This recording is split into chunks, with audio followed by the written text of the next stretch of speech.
Hi friends, welcome back to my channel. ಮತ್ತೆ ಎಲ್ಲೋ travel vlog ಮಾಡ್ತಾ ಇದ್ದೀರಾ ಅಂತ ನೋಡ್ತಾ ಇದ್ದೀರಾ. ಹೌದು, ನಾವು ಮತ್ತೆ ಈಗ ಮೈಸೂರಿಗೆ ಹೋಗ್ತಾ ಇದ್ದೀವಿ. ಲಾಸ್ಟ್ 2 months ಬ್ಯಾಕ್ ಕೂಡ ನಾವು ಮೈಸೂರಿಗೆ ಹೋಗಿದ್ವಿ. ಆದರೆ ಈ ಸಲ ಅಮ್ಮನ ಮನೆಯವರು ಬಂದಿದ್ದರು ಅಂತೇಳಿ. ಮತ್ತು ಈಗ ಮಳೆಗಾಲ ಬೇರೆ ಅಲ್ಲ, ನಮಗೆ ಬೇರೆ ಎಲ್ಲೂ ಪ್ಲೇಸ್ ಅಡ್ಜಸ್ಟ್ ಆಗಲಿಲ್ಲ. ಆ್ಯಕ್ಚುಲಿ ಶಿರಡಿ ಮತ್ತು ಗೋವಾ ಪ್ಲ್ಯಾನ್ ಮಾಡಿದ್ದು.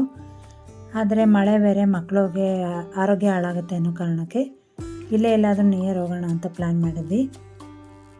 ಹೀಗೂ ಅಮ್ಮನ ಮನೆಯವ್ರಿಗೆ 2 ದಿನ ರಜೆ ಇತ್ತು ಅಂತೇಳಿ ಎಲ್ಲರೂ ಬಂದಿದ್ದರು. ಹಾಗಾಗಿ ಮೈಸೂರಿಗೆ ಹೋಗೋಣ ಅಂತೇಳಿ ಪ್ಲ್ಯಾನ್ ಮಾಡಿ ಹೋಗ್ತಾ ಇದ್ದೀವಿ. ನಾನು ಹೋದ ಸಲ ಹೋಗಿದ್ದ ಪ್ಲೇಸಸ್ನ ಬಿಟ್ಟು ಈ ಸಲ ಬೇರೆ ಪ್ಲೇಸಸ್ಗೆ ಪ್ಲ್ಯಾನ್ ಮಾಡಿದ್ದೀವಿ. ಬನ್ನಿ ನಾವೆಲ್ಲೆಲ್ಲಿ ಹೋಗ್ತೀವಿ ಅಂತ ನೋಡೋಣ. ನಾವು ಪ್ಲ್ಯಾನ್ ಮಾಡಿದ್ದು ಟೆಂಪಲ್ಗೆ ಹೋಗೋಣ, ಆಮೇಲೆ GRSಗೆ ಹೋಗೋಣ ಅಂತ ಅಂದ್ಕೊಂಡ್ವಿ. ಆದರೆ ನಾವು ಮನೆಯಿಂದ ಹೊರಡೋ ಹೊತ್ತಿಗೆ ಲೇಟ್ ಆಯಿತು. ಸೊ ನಾವು ಮೈಸೂರು ರೀಚ್ ಆಗಿದ್ದೆ 10 o'clock ಆಗೋಯಿತು. ಸೊ ಟೆಂಪಲ್ಗೆ ಹೋಗಿ ಮತ್ತೆ ನಾವು GRSಗೆ ಹೋಗೋದ್ರೊಳಗೆ ಟೈಮ್ ತುಂಬ ಲೇಟ್ ಆಗುತ್ತೆ ಅನ್ನೋ ಕಾರಣಕ್ಕೆ ಟೆಂಪಲ್ನ ಕ್ಯಾನ್ಸಲ್ ಮಾಡಿ ಡೈರೆಕ್ಟಾಗಿ ನಾವೀಗ GRSಗೆ ಹೋಗ್ತಾ ಇದ್ದೀವಿ.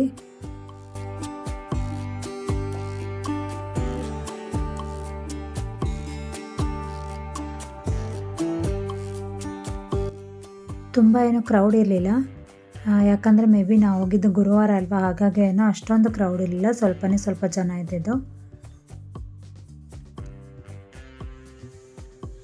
2 wheelers ಜಾಸ್ತಿ ಇತ್ತು, ಮೇ ಬಿ ವರ್ಕರ್ಸ್ ಅನಿಸುತ್ತೆ ಅಲ್ಲಿಂದ. ನೋಡಿ, ನಮ್ಮ ಅಣ್ಣ ಮತ್ತು ನಮ್ಮ ಯಜಮಾನ್ರೆಲ್ಲ ಟಿಕೆಟ್ ತೊಗೊಳಕ್ಕೋಸ್ಕರ ಟಿಕೆಟ್ ಕೌಂಟ್ರಲ್ಲಿ ಏನೋ ಡಿಸ್ಕಸ್ ಮಾಡ್ತಾಯಿದ್ರು. ಏನಂತ ಹೇಳಿದ್ರೆ, ಅವರು ಎಬೋ 3 feet ಇದ್ದರೆ, ಅಂದರೆ ಮಕ್ಕಳು 2 ಮಕ್ಕಳು ಹೈಟ್ ಚೆಕ್ ಮಾಡ್ತಾಯಿದ್ರು. ಏನಾದರೂ 3 feet ಮೇಲೆ ಇದ್ದರೆ ಅವರಿಗೆ ಹಾಫ್ ಚಾರ್ಜಸ್ನ ಪೇ ಮಾಡಬೇಕು ಅಂತೇನೋ ಹೇಳ್ತಾಯಿದ್ರು. ಸೊ ಮಕ್ಕಳೇನು 3 feet ಇರಲಿಲ್ಲ, ಹಾಗಾಗಿ ಅವ್ರಿಗೇನು ಪೇ ಮಾಡಲಿಲ್ಲ ನಾವು. ನಮಗೆಲ್ಲ ಟಿಕೆಟ್ ತೊಗೊಂಡ್ರು. ಆ್ಯಕ್ಚುಲಿ ಒಬ್ಬರಿಗೆ 1100 ವೀಕ್ ಡೇಸಲ್ಲಾದರೆ, ವೀಕೆಂಡಲ್ಲಾದರೆ 100 rupees ಡಿಫ್ರೆನ್ಸ್ ಇರುತ್ತೆ. ಅಂತ ಹೇಳಿದ್ರೆ ವೀಕೆಂಡಲ್ಲಿ ಸ್ವಲ್ಪ 100 ಜಾಸ್ತಿನೇ ಇರುತ್ತೆ. ಹಾಗೆ ಸ್ನೋ ಪಾರ್ಕ್ ಅಂತ ಹೇಳಿದ್ರೆ ನಿಮಗೆ 499 ಆಗುತ್ತೆ ಅಂತ ಹೇಳಿದ್ರೆ ವೀಕ್ ಡೇಸಲ್ಲಿ. ವೀಕೆಂಡಲ್ಲಾದರೆ 50 ಅಥವಾ 100 rupees ಏನಾದರೂ ಹೈಕ್ ಇಟ್ಟಿರ್ತಾರೆ. ಸೊ ನಾವು ಸ್ನೋ ಪಾರ್ಕು ಮತ್ತು GRS ಫ್ಯಾಂಟಸಿ ಪಾರ್ಕ್ ಎರಡರದ್ದು ಟಿಕೆಟ್ ತೊಗೊಂಡು ಸೊ ಎಲ್ಲರೂ ಒಳಗೆ ಹೋಗ್ತಿದ್ದೀವಿ ಈಗ.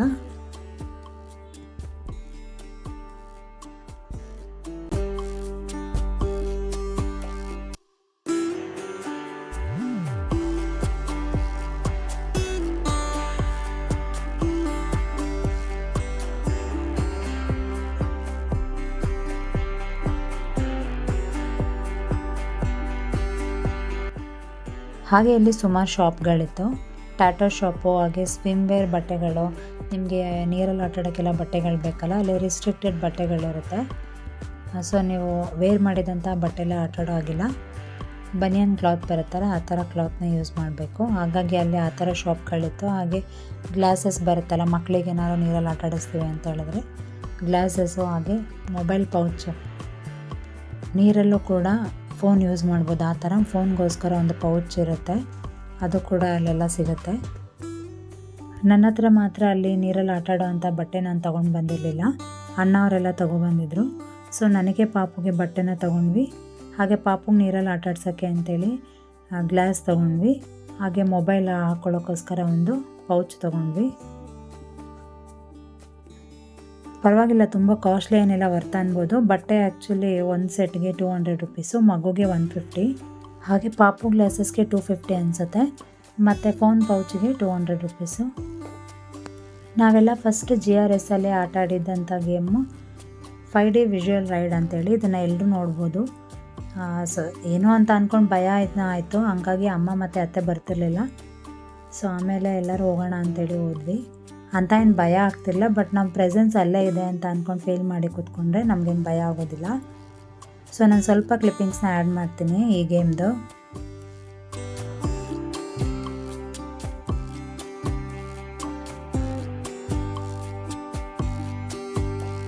ಸೊ ಅವರು ಗ್ಲಾಸ್ ಕೊಟ್ಟಿರ್ತಾರಲ್ಲ, 5D ಗ್ಲಾಸು, ಅದನ್ನ ವೇರ್ ಮಾಡಿ ಕೂತ್ಕೊಂಡಿದ್ರೆ ನಮಗೂ ಫೀಲ್ ಆಗುತ್ತೆ ನಾವು ಆ ರೈಡ್ ಒಳಗಡೆ ಇದ್ದೀವಿ ಅಂತೇಳಿ. ಸೊ ಭಯ ಆದಾಗೆಲ್ಲ ಜಸ್ಟ್ ಫೀಲ್ ಆಗೋದು ನಾವಿಲ್ಲೇ ಇದ್ದೀವಿ ಅಂತ. ಜಸ್ಟ್ ನಮ್ಮ ಚೇರ್ನ ಟಚ್ ಮಾಡಿಕೊಂಡ್ರೆ ಸಾಕಾಗುತ್ತೆ. ಮಕ್ಕಳಿಬ್ರು ಸ್ವಲ್ಪ ಹೊತ್ತು ಸುಮ್ಮನೆ ಕೂತ್ಕೊಂಡಿದ್ರು, ಬಟ್ ಒಂದೊಂದು ಕಡೆ ಕಿರ್ಚಾಡ್ತಾಯಿದ್ರು. ಹೇಗೋ ಸಮಾಧಾನ ಮಾಡಿಕೊಂಡು ಈ ಗೇಮ್ನ ಮುಗಿಸ್ಕೊಂಡು ಬಂದ್ವಿ. ಡ್ರೈ ಗೇಮ್ಸ್ನೆಲ್ಲ ಮುಗಿಸ್ಕೊಳ್ಳೋಣ, ಮಧ್ಯಾಹ್ನದ ಮೇಲೆ ವಾಟರ್ ಗೇಮ್ಸ್ಗೆ ಹೋಗೋಣ ಅಂತೇಳಿ ಡ್ರೈ ಗೇಮ್ಸ್ನ ಸ್ಟಾರ್ಟ್ ಮಾಡಿದ್ವಿ. ಫಸ್ಟಿಗೆ ನೋಡಿ ಇವ್ರು ಈ ಗೇಮ್ಗೆ ಹೋಗ್ತಾ ಇದ್ದಾರೆ. ನನಗೆ ಹೋಗೋಷ್ಟು ಧೈರ್ಯ ಇರಲಿಲ್ಲ. ನಾನು ನಮ್ಮ ಅತ್ತಿಗೆ ಏನು ಆಟಾಡೋಕ್ಕೆ ಹೋಗಿಲ್ಲ. ಅಪ್ಪಾಜಿನೂ ಅಷ್ಟೇ, ಕೆಲವೊಂದಕ್ಕೆ ಬರೋರು ಕೆಲವೊಂದಕ್ಕೆ ಬರ್ತಿರ್ಲಿಲ್ಲ. ಇನ್ನು ಅಮ್ಮ ಮತ್ತು ನಮ್ಮ ಅತ್ತಿಗೆಯವ್ರಮ್ಮ ಯಾವುದಕ್ಕೂ ಅಷ್ಟು ಬರ್ತಿರ್ಲಿಲ್ಲ. ಇಲ್ಲಿ ಫಸ್ಟ್ ಹಾಯ್ ಮಾಡಿದ್ರಲ್ಲ ಅವರು ನಮ್ಮ ಅತ್ತಿಗೆ, ಇದು ನಮ್ಮ ಅಪ್ಪಾಜಿ ನಿಹಾಲ್ನ ಎತ್ಕೊಂಡಿರೋದು. ಆ ಬ್ಲ್ಯಾಕ್ ಸ್ಯಾರಿ ಹುಟ್ಟಿದಾರಲ್ಲ ಅವರು ನಮ್ಮಮ್ಮ. ಪಕ್ಕದಲ್ಲಿ ಪಾಪು ಇದೆಯಲ್ಲ ಅದು ನಮ್ಮ ಅಣ್ಣನ ಮಗಳು. ಆ ಕಡೆ ಇನ್ನೊಬ್ರು ಇದ್ದಾರಲ್ಲ ಅವರು ನಮ್ಮ ಅತ್ತಿಗೆಯವರಮ್ಮ. ಇವ್ರ ಗೇಮ್ ಸ್ಟಾರ್ಟ್ ಆಗಿದ್ದಂಗೆ ಮಕ್ಕಳಿಬ್ರು ಆಟ ಮಾಡ್ತಾಯಿದ್ರು, ನಮ್ಮ ಅಪ್ಪಾಜಿರೆಲ್ಲ ಹೋಗ್ತಾ ಇದ್ದಾರೆ ಅಂತ. ನಿಹಾಲು ಅಷ್ಟೇ, ನಮ್ಮ ಅಣ್ಣನ ಮಗಳು ಅಷ್ಟೇ, ತುಂಬ ಆಟ ಮಾಡ್ತಾಯಿದ್ರು ನಾವು ಹೋಗ್ತೀವಿ ಅಂತೇಳಿ.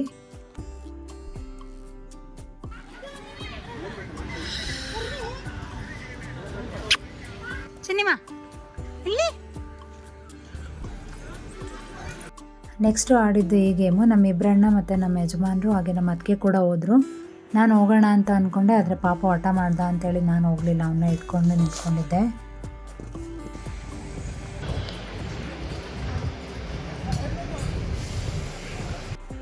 ಮಕ್ಕಳನ್ನು ಸ್ವಲ್ಪ ಹೊತ್ತು ಆಟ ಆಡ್ಸೋಣ ಅಂತ ಅಂದ್ಕೊಂಡ್ವಿ. ಸೊ ಅಲ್ಲೇ ಮಕ್ಕಳು ಆಟ ಆಡೋವಂಥ ಗೇಮ್ಸ್ಗಳಿತ್ತು. ಇಬ್ಬರು ಕೂಡ ಚೆನ್ನಾಗಿ ಎಂಜಾಯ್ ಮಾಡಿದ್ರು ಸ್ವಲ್ಪ ಹೊತ್ತು.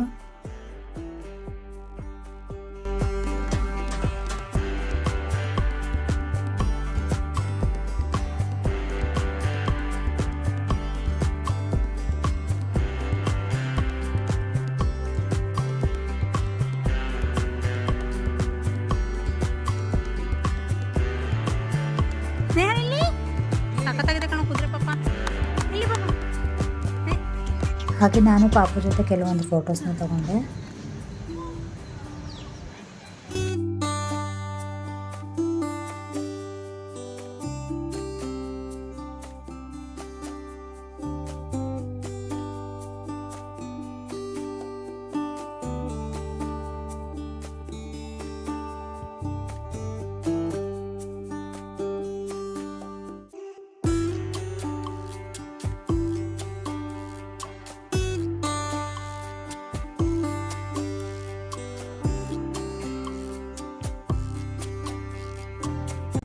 ನಾವಿನ್ನೂ ಕೆಲವೊಂದು ಡ್ರೈ ಗೇಮ್ಸಲ್ಲಿ ಆಟ ಆಡಿದ್ವಿ, ಆದರೆ ಅದನ್ನ ಶೂಟ್ ಮಾಡ್ಕೊಳ್ಳೋಕ್ಕೆ ಆಗಲಿಲ್ಲ. ಅಂತೇಳಿದ್ರೆ ನಾನು ಅಪ್ಪಾಜಿ ಅಣ್ಣ ಎಲ್ಲರೂ ಆಟ ಆಡಿದ್ವಲ್ಲ, ಸೊ ವಿಡಿಯೋ ಮಾಡೋಕ್ಕೆ ಯಾರೂ ಇರಲಿಲ್ಲ. ಅಮ್ಮ ಮಗುನ ನೋಡ್ಕೊಳ್ತಾ ಇದ್ರು, ಅತ್ತೆನೂ ಅಷ್ಟೇ ಇನ್ನೊಂದು ಪಾಪನ ನೋಡ್ಕೊಳ್ತಾ ಇದ್ರು.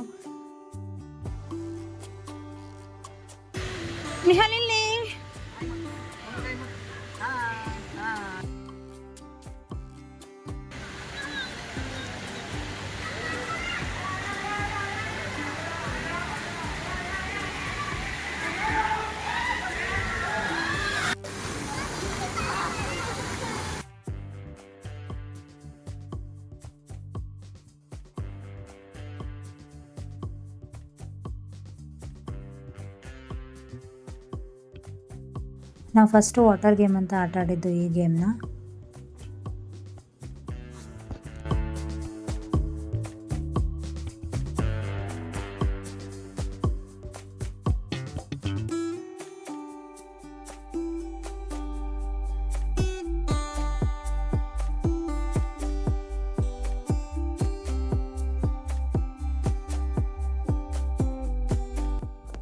ಸೊ ಸ್ವಲ್ಪ ಹೊತ್ತು ಪಾಪು ಆರಾಮಾಗೇ ಇದ್ದ, ಬಟ್ ಮೇಲಿಂದ ನೀರು ಬಿದ್ದಿದ ತಕ್ಷಣ ಅವ್ನು ತುಂಬ ಅಳೋಕ್ಕೆ ಸ್ಟಾರ್ಟ್ ಮಾಡ್ದ.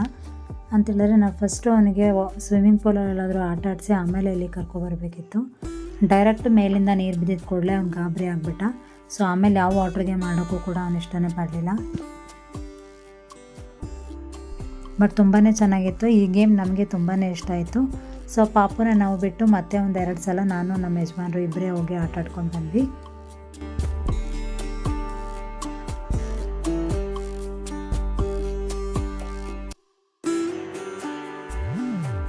ಸೊ ಈ ಗೇಮ್ನ ಇಬ್ಬಿಬ್ಬರು ಆಡಬೇಕಿತ್ತು, ಹಾಗಾಗಿ ನೆಕ್ಸ್ಟು ಅಣ್ಣ ಅದಕ್ಕೆ ಪಾಪ ಹೋದರು, ಹಾಗೆ ಆಮೇಲೆ ಅಪ್ಪಾಜಿ ಮತ್ತು ಅಣ್ಣ ಹೋದರು. ಸೊ ತುಂಬಾ ಚೆನ್ನಾಗಿತ್ತು ಈ ಗೇಮು.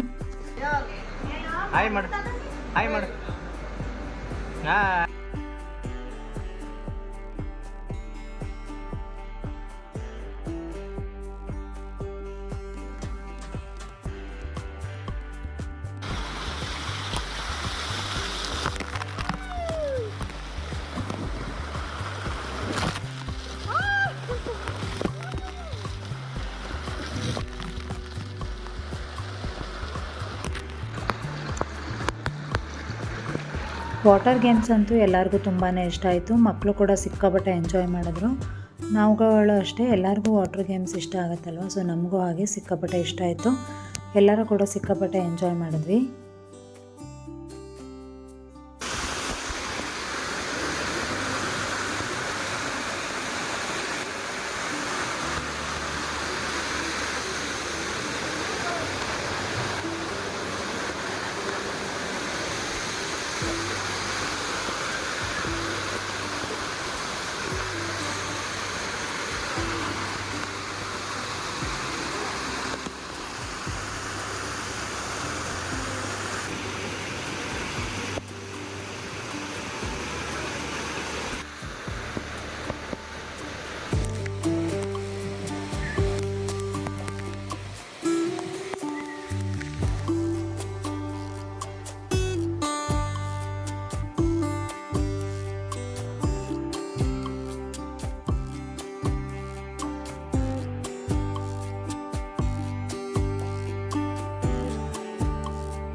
ಹೇಳಿದ್ನೆಲ್ಲ ಪಾಪ ಎದ್ರುಕೊಂಡ ಅಂಥೇಳಿ ಅವ್ನು ಮತ್ತೆ ವಾಟರ್ ಗೇಮ್ಸಿಗೆ ಬರಲಿಲ್ಲ. ಸೊ ಹಾಗಾಗಿ ಅವನಿಗೆ ಡ್ರೆಸ್ ಚೇಂಜ್ ಮಾಡಿ ಅಮ್ಮನ ಹತ್ರ ಬಿಟ್ಟು ನಾವು ಮತ್ತೆ ಆಟ ಆಡ್ಕೊಳ್ತಾ ಇದ್ವಿ.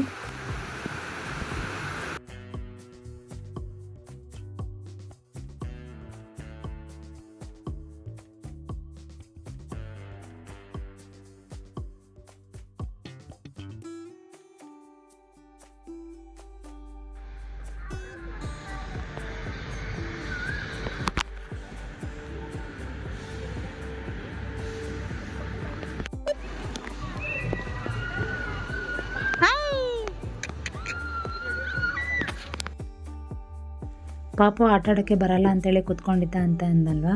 ಆಮೇಲೆ ನಾವೆಲ್ಲ ಆಟ ಆಡೋದು ನೋಡಿ ಅವ್ನು ಮತ್ತೆ ವಾಟರ್ ಗೇಮ್ಸ್ಗೆ ಬರ್ತೇನೆ ಅಂತ ಹೇಳ್ದ.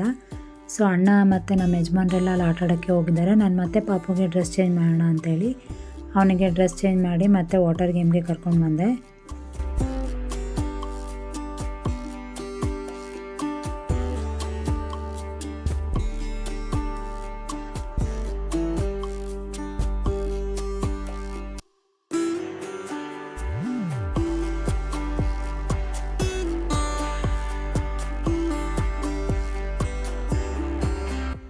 ಈ ಗೇಮ್ನ ಅಷ್ಟೇ ಎಲ್ಲರೂ ಆಟ ಆಡಿದ್ವಿ. ಅಂದರೆ ಅಪ್ಪಾಜಿ, ಅಣ್ಣ, ನಾನು, ನಮ್ಮ ಯಜಮಾನ್ರು, ನಮ್ಮ ಅತ್ತಿಗೆ, ಅಮ್ಮ ಮತ್ತು ಅತ್ತೆ ಬರಲಿಲ್ಲ.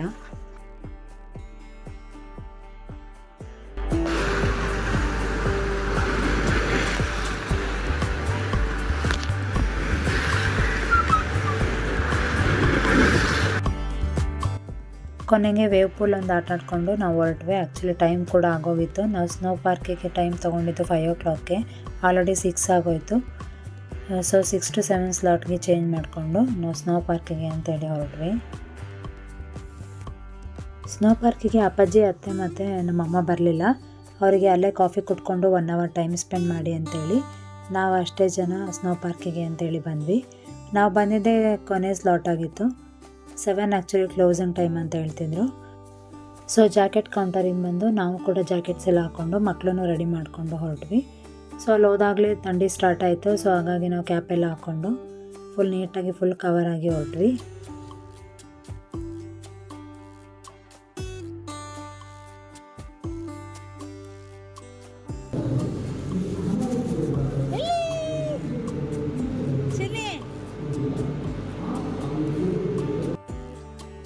ಮಕ್ಕಳು ಕೂಡ ಆರಾಮಾಗಿ ಆಟ ಆಡ್ಕೊಂಡು ಇದ್ದರು. ತುಂಬಾ ಎಂಜಾಯ್ ಮಾಡಿದ್ರು ಅಂತ ಹೇಳ್ಬೋದು. ಹಾಗೆ ಅಲ್ಲೇ ಫೋಟೋಸ್ ತೊಗೊಳ್ತಾ ಇದ್ದರು ಎಲ್ಲರೂ. ಅವರೇ ಕೂಡ ಅಲ್ಲೊಬ್ಬರು ಫೋಟೋಗ್ರಾಫರ್ ಇರ್ತಾರೆ, ಅವರು ಕೂಡ ಫೋಟೋಸ್ ತೆಗಿತಾರೆ. ನಿಮ್ಗೇನಾದರೂ ಫೋಟೋಸ್ ಬೇಕು ಅಂತ ಹೇಳಿದ್ರೆ ನಿಮ್ಮದು ಸ್ಲ್ಯಾಬ್ ಮುಗಿದ ಮೇಲೆ ಹೊರಗಡೆ ಹೋಗಿ ಯಾವ ಫೋಟೋ ಬೇಕೋ ಅದನ್ನ ಸೆಲೆಕ್ಟ್ ಮಾಡಿಕೊಂಡು ಪೇ ಮಾಡಿ ಫೋಟೋಸ್ನ ತೊಗೋಬೋದು.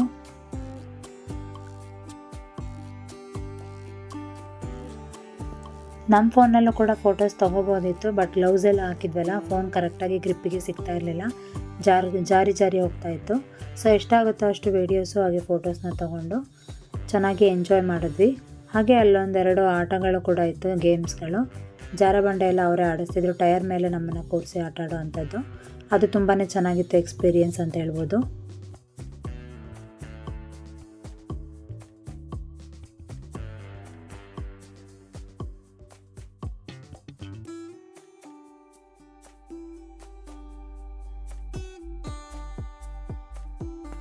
ಹಾಗೆ ನೋಡಿ ಇಲ್ಲೆಲ್ಲ ಚೆನ್ನಾಗಿ ಫೋಟೋಸ್ನ ತೊಗೊಂಡ್ವಿ. ಅವರು ಕೂಡ ಅಲ್ಲೇ ಫೋಟೋ ತೆಗೆದ್ರು ಅಂತ ಹೇಳ್ದೆ ಅಲ್ವಾ ಫೋಟೋಗ್ರಾಫರು. ಸೊ ಅವ್ರ ಹತ್ರ ಒಂದಷ್ಟು ಫೋಟೋಸ್ನ ತೆಗೆಸ್ಕೊಂಡು ನಾವು ಚೆನ್ನಾಗಿ ಎಂಜಾಯ್ ಮಾಡಿದ್ವಿ. ಈಗ ಸ್ವಲ್ಪ ಹೊತ್ತು ಆದ ಕೂಡಲೇ ನಮಗೆ ಸ್ವಲ್ಪ ಚಳಿ ಜಾಸ್ತಿ ಆಗೋಕ್ಕಾಯಿತು. ಪಾಪನೂ ಅಷ್ಟು ಕಂಫರ್ಟಬಲ್ ಆಗಿರಲಿಲ್ಲ ಹೋಗ್ತಾ.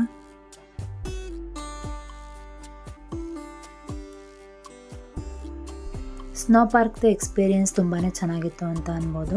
ಸೊ ನಮಗೂ ಆಮೇಲೆ ಆಗಲಿಲ್ಲ, ತುಂಬಾ ಚಳಿ ಆಯಿತು ಅಂತ ಹೇಳಿದ್ರೆ. ಪಾಪು ಅಷ್ಟು ಕಂಫರ್ಟಬಲ್ ಆಗಿರಲಿಲ್ಲ ಅಲ್ಲ, ಕಣ್ಣಲ್ಲೆಲ್ಲ ನೀರು ತುಂಬ್ತಾ ಇತ್ತು. ಸೊ ತುಂಬ ಚಳಿ ಆಗ್ತಿದೆ ಅಂತ ಅಂದ್ಕೊಂಡು ನಾವು 45 minutes ಏನೋ ಇದ್ವಿ ಅಷ್ಟೇ. ಆಮೇಲೆ ಅಲ್ಲಿಂದ ಎಕ್ಸಿಟ್ ಆದ್ವಿ. ಆಮೇಲೆ ಹೊರಗಡೆ ಬಂದು ಜಾಕೆಟ್ ಎಲ್ಲ ಚೇಂಜ್ ಮಾಡಿದ ತಕ್ಷಣ ಪಾಪು ಮತ್ತೆ ಕಂಫರ್ಟಬಲ್ ಆಗಿ ಆಟ ಆಡೋಕ್ಕೆ ಸ್ಟಾರ್ಟ್ ಮಾಡಿದ. ಅಂದರೆ ಅಲ್ಲಿರೋಕ್ಕಾಗಲಿಲ್ಲ ಅಷ್ಟೇ ಅವನಿಗೆ. ಸೊ ತುಂಬ ಚೆನ್ನಾಗಿತ್ತು ಎಕ್ಸ್ಪೀರಿಯೆನ್ಸು.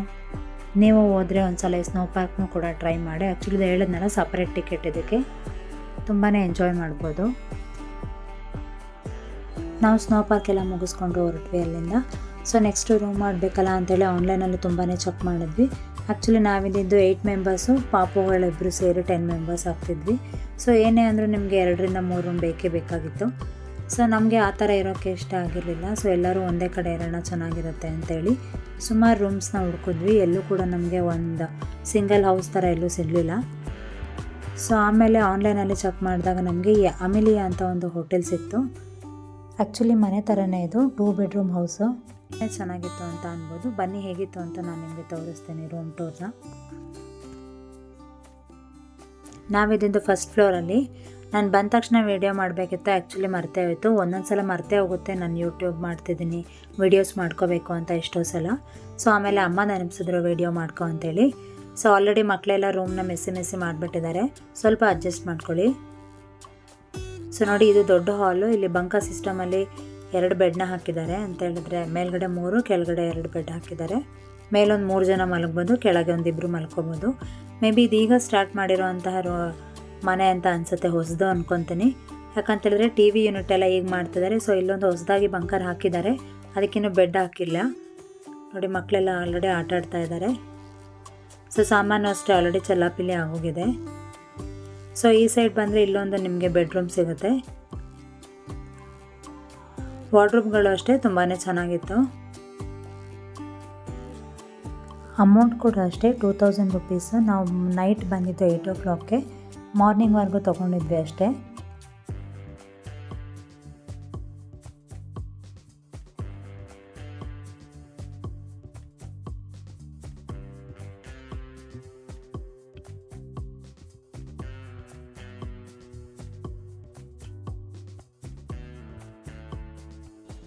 ಹಾಗೆ ಇಲ್ಲಿ ಒಂದು ವಾಶ್ರೂಮ್ ಇತ್ತು.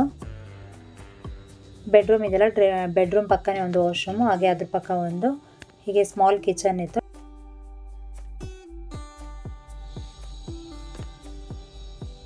ಸೊ ಬೇಸಿಕ್ಕಿಗೋಸ್ಕರ ಅವರೊಂದು ಕರೆಂಟ್ ಸ್ಟವ್ ಇಟ್ಟು ಒಂದು ಸ್ವಲ್ಪ ನೀರಿಗೋಸ್ಕರ ಒಂದು ಮಗ್ ಇಟ್ಟಿದ್ರು. ಹಾಗೆ ಒಂದು ಹಾಲಿನ ಪಾತ್ರೆ ಅಂತಾರಲ್ಲ, ಆ ಥರ ಒಂದು ಪಾತ್ರೆನ ಇಟ್ಟಿದ್ರು. ಸೊ ನಿಮ್ಗೆ ಏನಾದರೂ ನೀಡಿದರೆ ಬಿಸಿನೀರು ಕಾಯಿಸ್ಕೋಬೋದಿತ್ತು, ಆದರೆ ಹಾಲು ಏನು ಬೇಕಾದ್ ಮಾಡ್ಕೋಬೋದು, ಆ ಥರ ರಿಸ್ಟ್ರಿಕ್ಷನ್ ಏನಿರಲಿಲ್ಲ. ಸೊ ಈ ಸೈಡ್ ಬಂದರೆ ಇಲ್ಲೊಂದು ಬೆಡ್ರೂಮ್ ಇದೆ.